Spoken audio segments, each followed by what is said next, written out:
তো বন্ধুরা, zero push আপে আমার বডি কিরকম দেখা গেছে দেখো তো। 50টা পুশ আপ দেওয়ার পর আমার বডি কিরকম দেখা যায়।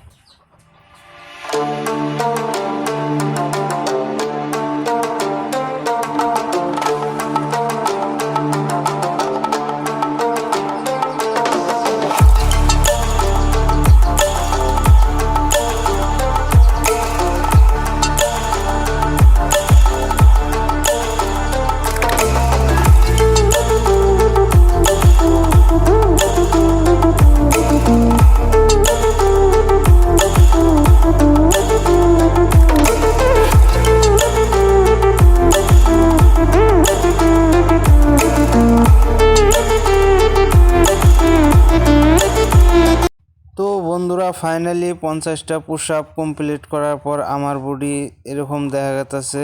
এরপরে নেক্সট ভিডিও 100টা পুশ আপ দিয়ে মোবিলে চেষ্টা করবো ইনশাল্লাহ। আর ভিডিওটা ভালো লাগলে সবাই লাইক করবেন, শেয়ার করবেন, এমনকি কমেন্ট করবেন।